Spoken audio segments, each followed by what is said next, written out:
আসসালামু আলাইকুম।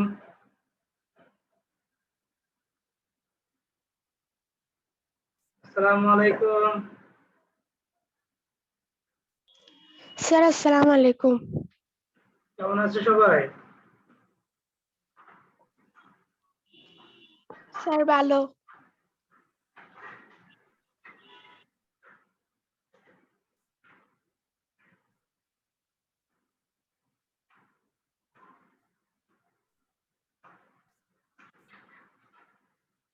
Page share করছি, দেখা যাচ্ছে? Yes sir.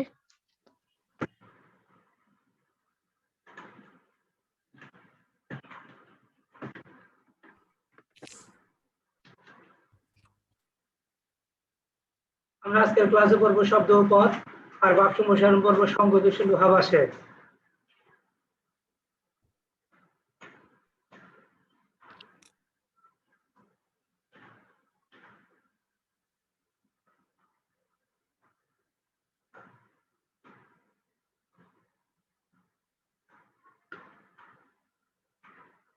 আমাদের সিলেবাসে আমাদের আর দুইটা ক্লাস দিলে ব্যাকরণ সিলেবাস শেষ হবে। রাইটিং পার্ট থাকবে, আমরা রাইটিং পার্ট গুলো পরে আলোচনা করবো আস্তে আস্তে এক একটা ক্লাসে।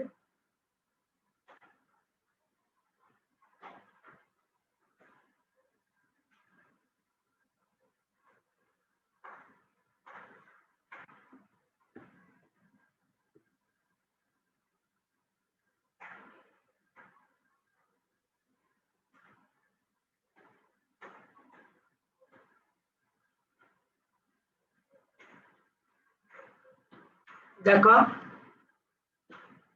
শব্দ ও পদ অর্থ হলো শব্দের প্রাণ, এক বা একাধিক ধ্বনির সম্মিলনে, এক বা একাধিক হতে পারে, এক বা একাধিক ধ্বনির সম্মিলনে যদি কোনো নির্দিষ্ট অর্থ প্রকাশ পায় তবে তাকে শব্দ বলে।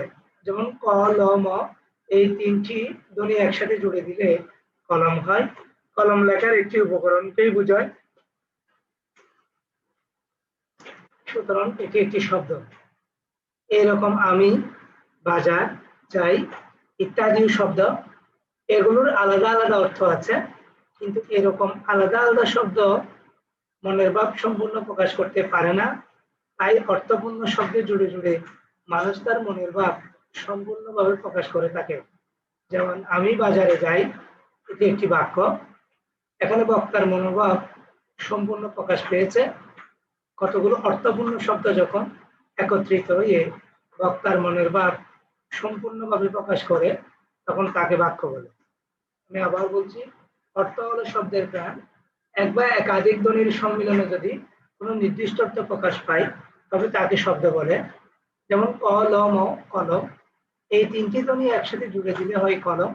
কলম লেখার একটি উপকরণকে বোঝায়, সুতরাং একটি শব্দ, এটি একটি শব্দ।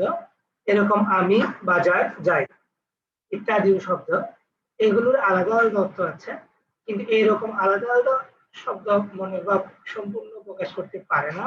তাই অর্থপূর্ণ শব্দ জুড়ে জুড়ে মানুষ তার মনের ভাব সম্পূর্ণভাবে প্রকাশ করে থাকে। যেমন আমি বাজারে যাই, এটি একটি বাক্য। এখানে বক্তার মনোভাব সম্পূর্ণ প্রকাশ পেয়েছে। কতগুলো অর্থপূর্ণ শব্দ যখন একত্রিত হয়ে বক্তার মনের ভাব সম্পূর্ণরূপে প্রকাশ করে তখন তাকে বাক্য বলে। এবার লক্ষ্য করি, আমি বাজার যাই তিনটি অর্থপূর্ণ শব্দ। আমি বাজারে যাই একটি মনের ভাব প্রকাশক বাক্য। এখানে বাজার শব্দটি বাক্যে ব্যবহৃত হবার সময় কিছুটা বাজার যুগে বাজারে বদলে গেছে। বাক্যে ব্যবহৃত হবার সময় শব্দের শেষে এই ধরনের কিছু বর্ণ যোগ হয়, এগুলোকে বিভক্তি বলে। শব্দে বিভক্তি যুক্ত হলে তাকে, আমি একটু নিচে যাবো, পদ বলা হয়। তাহলে বলা যায় বিভক্তিযুক্ত শব্দকে বা বাক্যে ব্যবহৃত প্রতিটি শব্দকেই পদ বলে। পদ পাঁচ প্রকার: বিশেষ্য, বিশেষণ, সর্বনাম, অব্যয় ও ক্রিয়া। আমার কথা সবাই শুনতে পাচ্ছে? ইয়েস ক্লাসের স্যার। কথা কি সবাই শুনতে ইয়েস পাচ্ছে? স্যার। জি, শুনলে আপনারা ইয়েস একটু স্যার।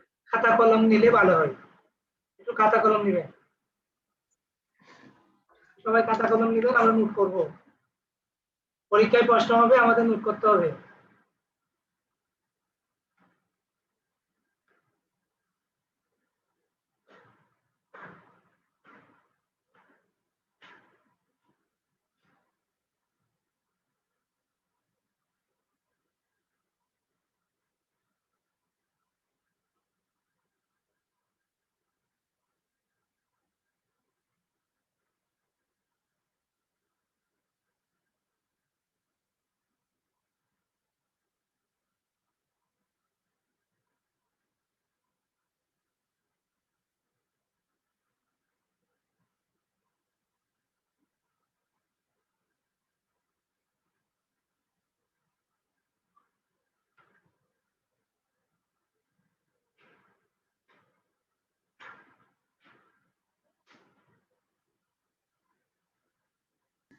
স্যার খাতা নিছি।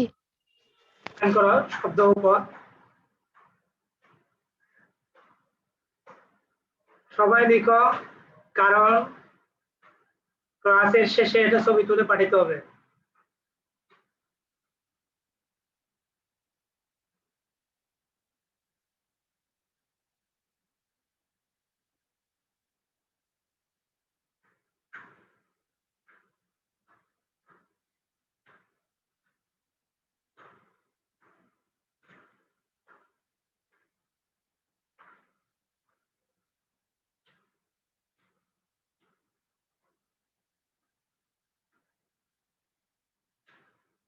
লেখেন অর্থ হলো শব্দের প্রাণ।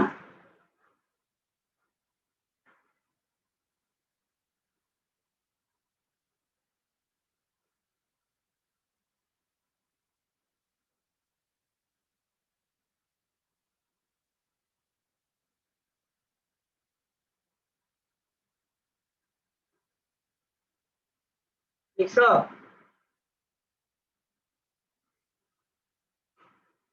লিখছো অর্থ হলো শব্দের প্রাণ। Yes, sir. এরপর লেখা এক বা একাধিক ধ্বনির সম্মিলনে যদি কোনো নির্দিষ্ট অর্থ প্রকাশ পায় তবে তাকে শব্দ বলে।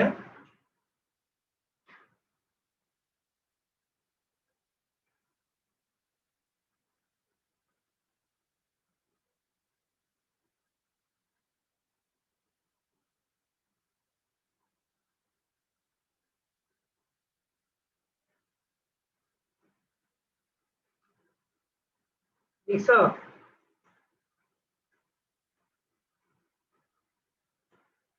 আবার বলছি, এক বা একাধিক ধ্বনির সম্মিলনে যদি কোনো নির্দিষ্ট অর্থ প্রকাশ করে তাকে শব্দ বলে।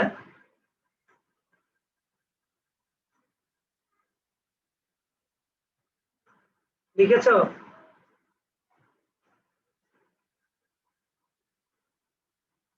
Yes, sir.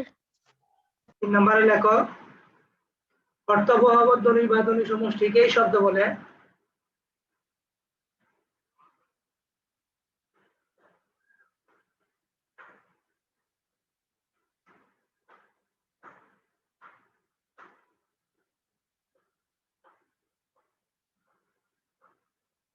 স্যার আরেকবার বলেন তো। আর একবার বলবো, অর্থবহ ধ্বনি বা ধ্বনি সমষ্টিকে শব্দ বলে।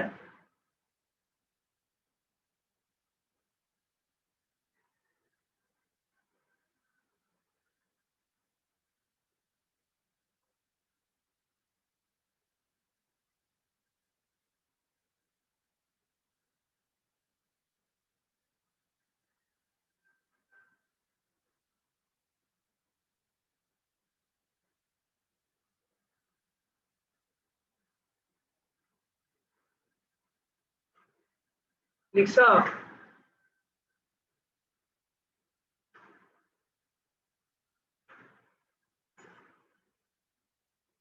লিখেছো?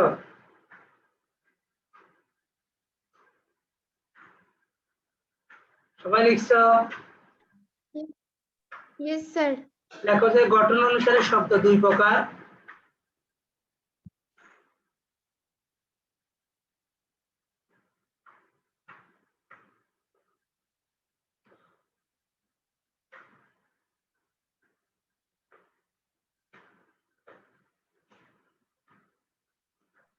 স্যার লিখছি।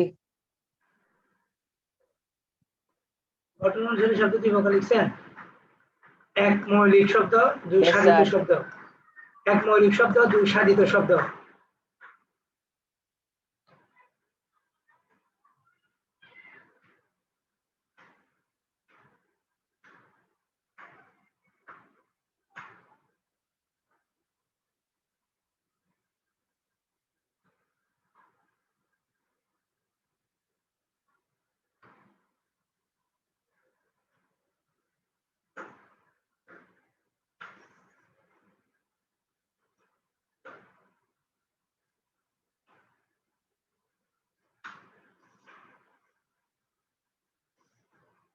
লিখছো?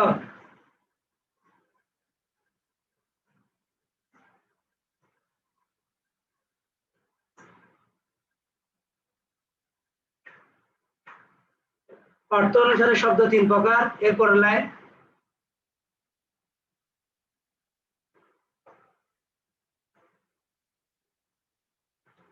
অর্থ অনুসারে শব্দ তিন প্রকার।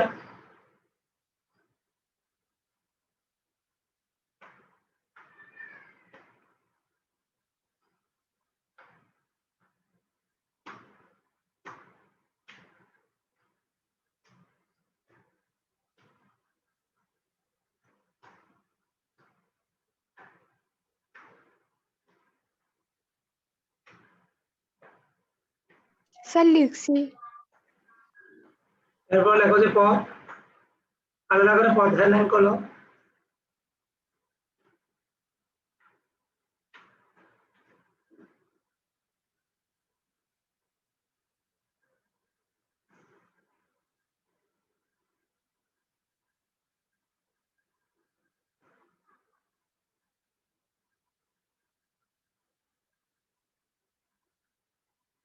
দেখছো পদ ও শব্দের মধ্যে পার্থক্য লেখো একটু করে, হেডলাইন করো ছোট করে। করছো?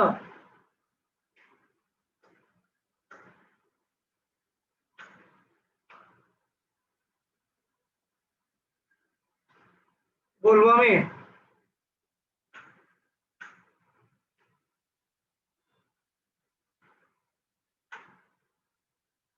বলবো?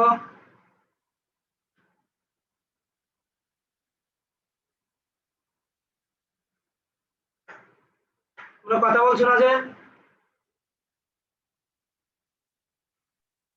স্যার হ্যাঁ বলেন। জি স্যার। লেখো যে বিভক্তিযুক্ত শব্দ ওই পদ।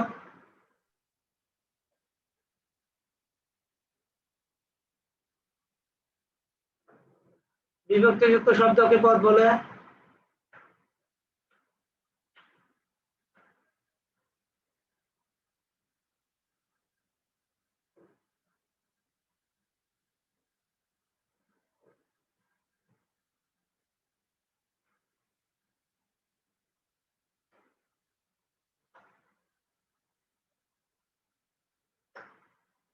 আবার বলছি, বিভক্তিযুক্ত শব্দ ওই পদ।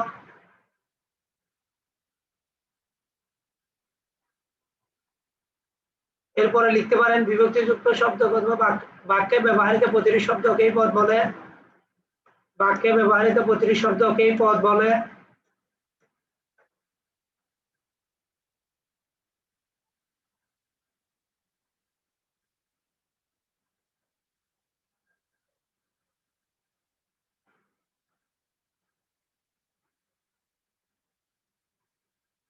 লিখছো? নোভা লিখছো? Yes sir. আবার বলছি, বিভক্তিযুক্ত শব্দকেই পদ বলে।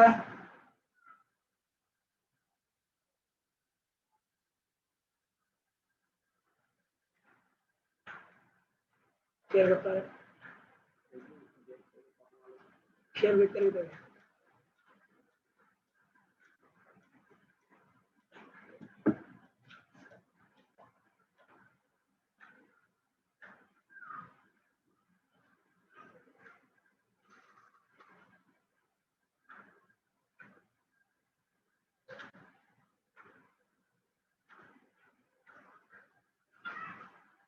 লেখো যে পদ পাঁচ প্রকার।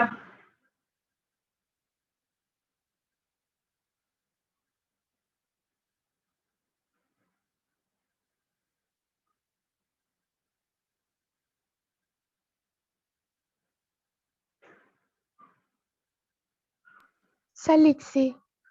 বলছি,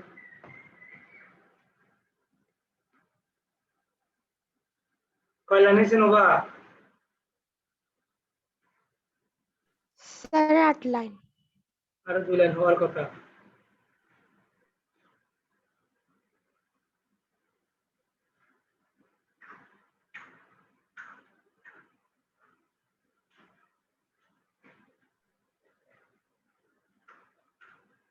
দেখো যে বাক্যে ব্যবহৃত হওয়ার সময়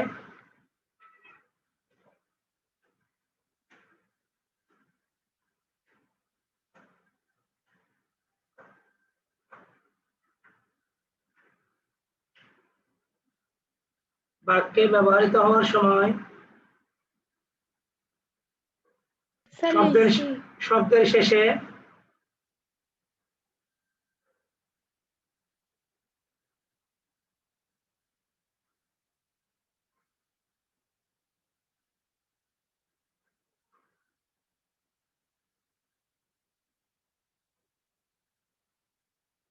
স্যার তারপর অতিরিক্ত কিছু বর্ণ যোগ হয়।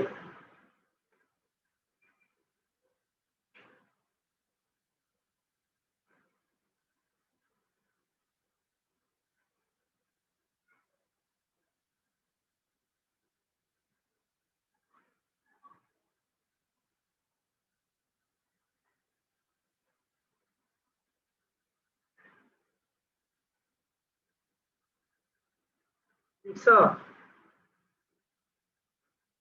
Yes, ওইগুলোকে sir. বলে ওইগুলোকে বলে বিভক্তি।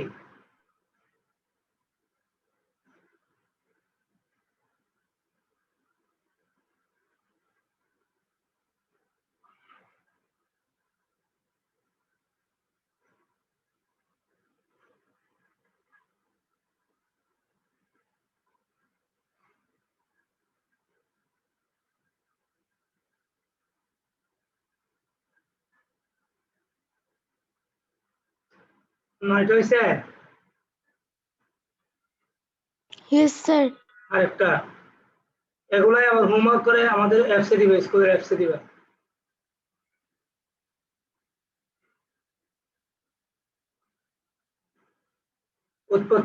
উৎস বা উৎপত্তি অনুসারে শব্দ 5 প্রকার।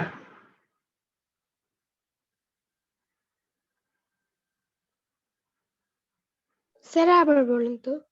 উৎস বা উৎপত্তি অনুসারে শব্দ 5 প্রকার।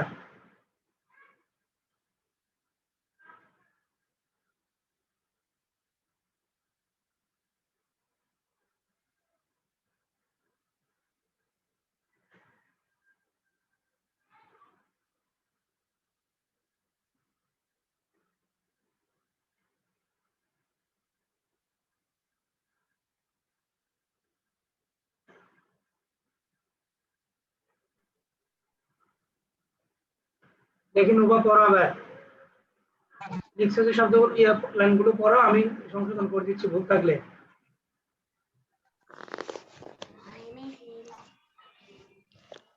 এক, অর্থ হলো শব্দের প্রাণ। দুই, এক বা একাধিক ধ্বনির সম্মিলনে যদি কোনো নির্দিষ্ট অর্থ প্রকাশ পায় তাকে শব্দ বলে। তিন, অর্থবহ শব্দের সমষ্টিকে শব্দ বলে। চার, গঠন অনুসারে শব্দ দুই প্রকার, মৌলিক শব্দ, সাধিত শব্দ। পাঁচ, অর্থ অনুসারে শব্দ তিন প্রকার। ছয়, বিভক্তিযুক্ত শব্দকে পদ বলে। সাত, বাক্য ব্যবহৃত প্রতিটি শব্দকে পদ বলে। আট, পদ 5 প্রকার। 9, বাক্যে ব্যবহৃত হওয়ার সময় শব্দের শেষে অতিরিক্ত কিছু বর্ণ যুক্ত হয় তাকে বলে বিভক্তি। 10, উৎস বা উৎপত্তি অনুসারে শব্দ 5 প্রকার।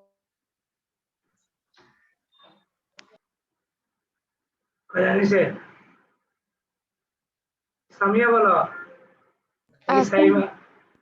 সাইমা বলো, সাইমা বলো, নাকি সাইমা? আর কে লিখছে? প্রশান্ত বড়ুয়া, তুমি লিখেছো?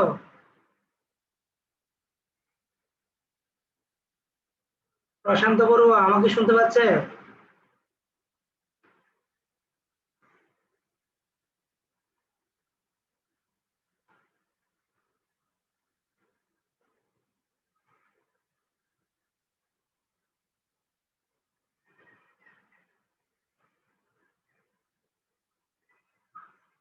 আর কে লিখেছে? রায়হান উদ্দিন লিখেছে?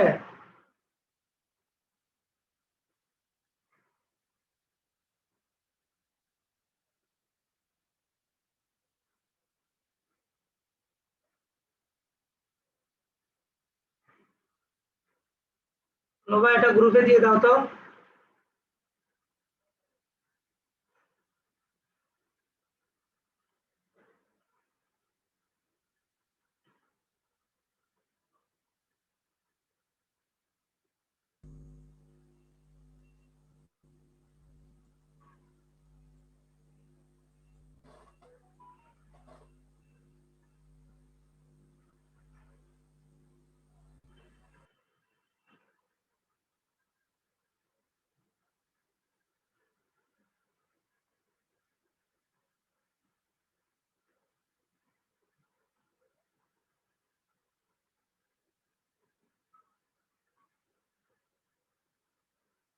নোভা এবার বুট বইয়ের পেজটা রিডিং করো, স্ক্রিনে যেটা দেখা যাচ্ছে।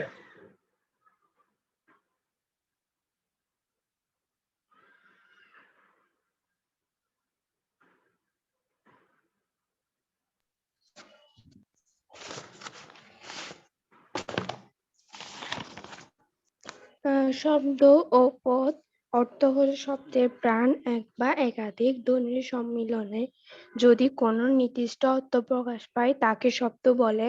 যেমন ক, ল, ম এই তিনটি ধ্বনির একসাথে জুড়ে দিলে হয় কলম। ক যোগ ল যোগ ম, কলম।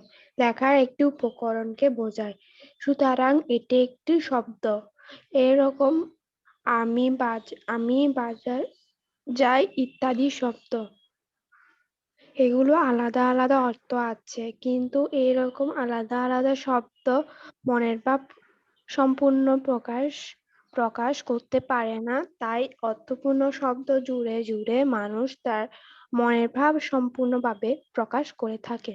যেমন আমি বাজারে যাই, এটি একটি বাক্য, এখানে বক্তার মনোভাব সম্পূর্ণ প্রকাশ পেয়েছে। কতগুলো অর্থপূর্ণ শব্দ যখন একত্রিত হয়ে বক্তার মনের ভাব সম্পূর্ণ প্রকাশ করে তখন তাকে বাক্য বলে। এবার লক্ষ্য করি, আমি বাজার যাই, এই তিনটি অর্থপূর্ণ শব্দ। আমি বাজারে যাই, এটি একটি মনের ভাব প্রকাশক বাক্য। এখানে বাজার শব্দটি বাক্য ব্যবহৃত হবার সময় কিছুটা বাজার যোগ এ বদলে গেছে। বাক্যে ব্যবহৃত হবার সময় শব্দের শেষে এই ধরনের কিছু বর্ণ যোগ হয়, এগুলোকে বলে বিভক্তি। শব্দ বিভক্তি যুক্ত হলেই তাকে পদ বলা হয়। তাহলে বলা যায় বিভক্তিযুক্ত শব্দকে অথবা বাক্যে ব্যবহৃত প্রতিটি শব্দকে পদ বলে। পদ 5 প্রকার: 1 বিশেষ্য, 2 বিশেষণ, 3 সর্বনাম, 4 অব্যয় ও 5 ক্রিয়া। স্যার পড়ছি।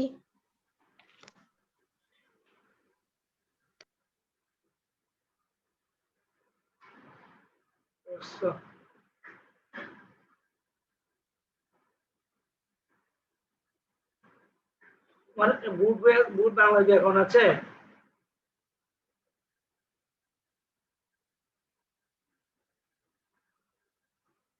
বুট ব্যাকরণটা আছে, স্কুলের দেয়া বুট ব্যাকরণটা আছে?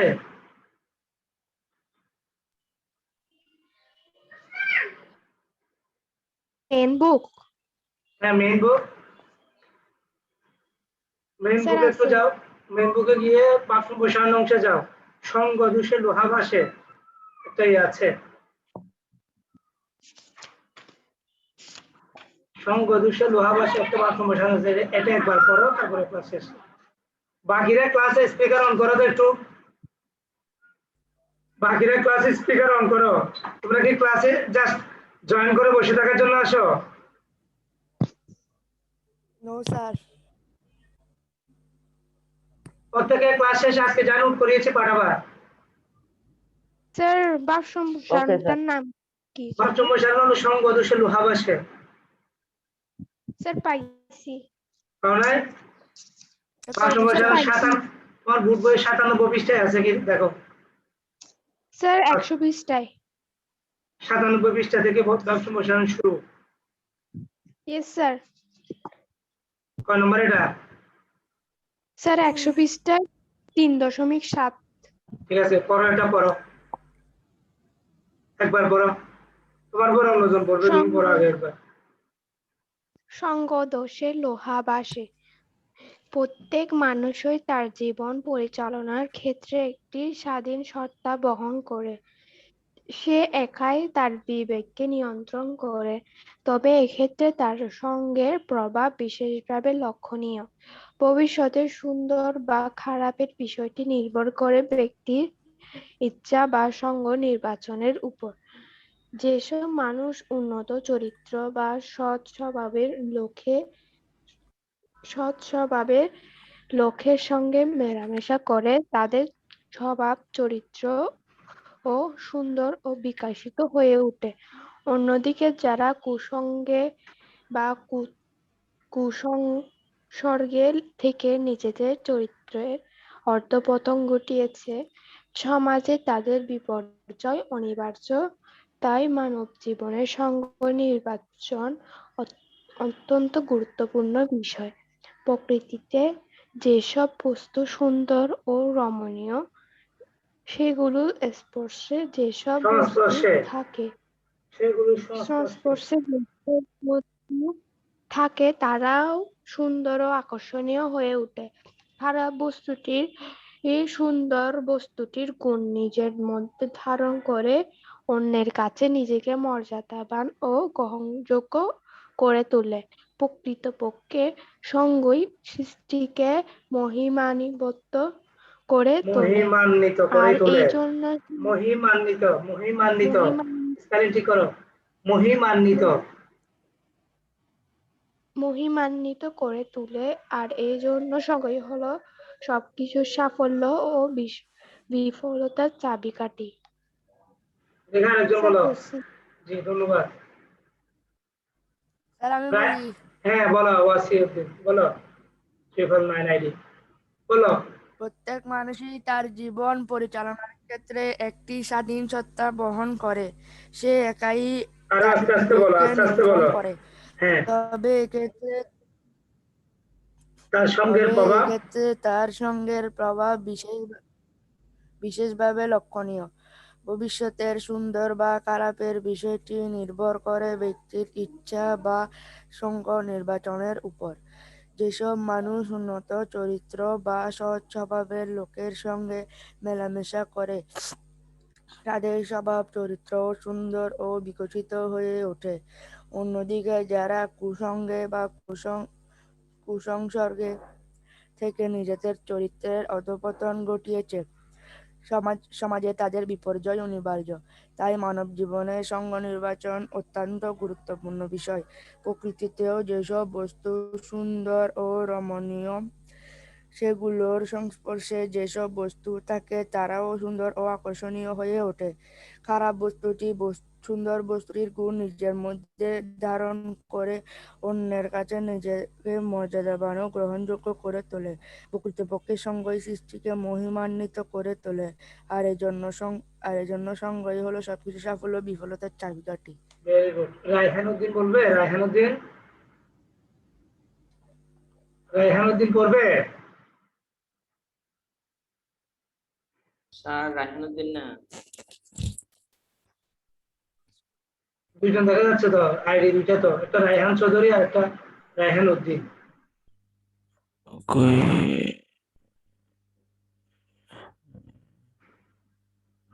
আমি বলি স্যার। হ্যাঁ, বলুন। প্রত্যেক মানুষ তার জীবন পরিচালনার ক্ষেত্রে একটি স্বাধীন সত্তা বহন করে। সে একই তার বিবেক নিয়ন্ত্রণ করে। তবে এই ক্ষেত্রে তার সঙ্গে প্রভাব বিশেষভাবে লক্ষণীয়।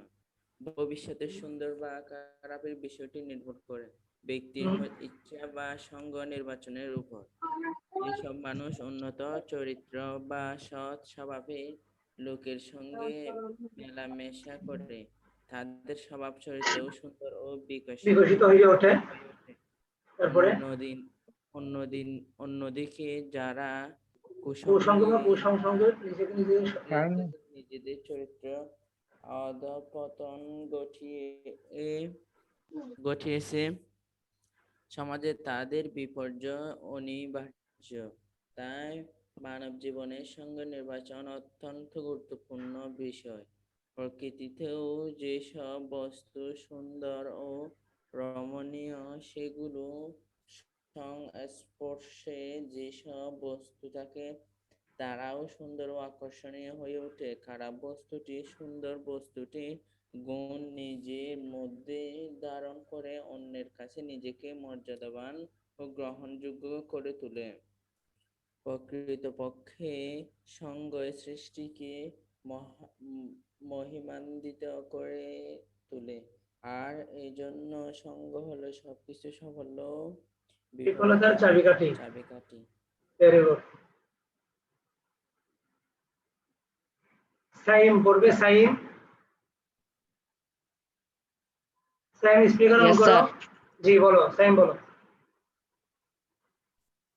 প্রত্যেক মানুষেরই তার জীবন পরিচালনার ক্ষেত্রে একটি স্বাধীন সত্তা বহন করে। সে একই তার বিষয়কে নিয়ন্ত্রণ করে, তবে এই ক্ষেত্রে সে তার একাই সঙ্গে তার প্রভাব বিবেককে, সাইম, সে একাই তার বিষয়কে না সে বিবেককে? একাই তার বিবেককে নিয়ন্ত্রণ করে, তবে এই ক্ষেত্রে তার সঙ্গের প্রভাব বিশেষভাবে লক্ষণীয়। ভবিষ্যতের সুন্দর বা খারাপের বিষয়টি নির্ভর করে ব্যক্তির ইচ্ছা বা সঙ্গ নির্বাচনের উপর। যেসব মানুষ উন্নত চরিত্র বা সৎ স্বভাবের লোকের সঙ্গে মেলামেশা করে তাদের স্বভাব চরিত্রও সুন্দর ও বিকশিত হয়ে ওঠে। অন্যদিকে যারা কুসঙ্গে কুসঙ্গে বা কুসংস্কারটা কি কুসংসর্গের কি? কুসংসর্গে তাকে নিজের চরিত্রের অধঃপতন ঘটিয়েছে। সমাজে অধঃপতন, তাদের অধঃপতন ঘটিয়েছে। অধঃপতন মানে হলো যে একদম নীতি নৈতিকতা হারা আর কি, খারাপের দিকে চলে গেছে। অধঃপতন, নিচের দিকে ধাবিত হওয়া। তারপরে সমাজে বলো। তাদের বিপর্যয় অনিবার্য। তাই ভেরি মানব গুড। জীবনের সঙ্গ নির্বাচন অত্যন্ত গুরুত্বপূর্ণ বিষয়। প্রকৃতিতেও যেসব বস্তু সুন্দর ও রমণীয় সেগুলোর সংস্পর্শে যেসব বস্তু থাকে তারাও সুন্দর ও আকর্ষণীয় হয়ে ওঠে। খারাপ বস্তুটি সুন্দর বস্তুর গুণ নিজের মধ্যে ধারণ করে অন্যের সঙ্গে নিজেকে মর্যাদাবান ও গ্রহণযোগ্য করে তোলে। প্রকৃতপক্ষে সুন্দর এই সৃষ্টিকে মহিমান্বিত করে তোলে, আর এজন্য সঙ্গই হলো সবকিছুর সাফল্য ও বিফলতার চাবিকাঠি। স্যার পড়ছি। ঠিক আছে, তোমাদের হোমওয়ার্ক হলো যে তোমরা এটা শিখবে এবং লিখবে, আর যে 10টা লাইন আমি লিখিয়েছি ক্লাসে এগুলো আমাদের হোমওয়ার্ক পাঠাবে। ঠিক আছে, ওকে স্যার। ধন্যবাদ সবাইকে।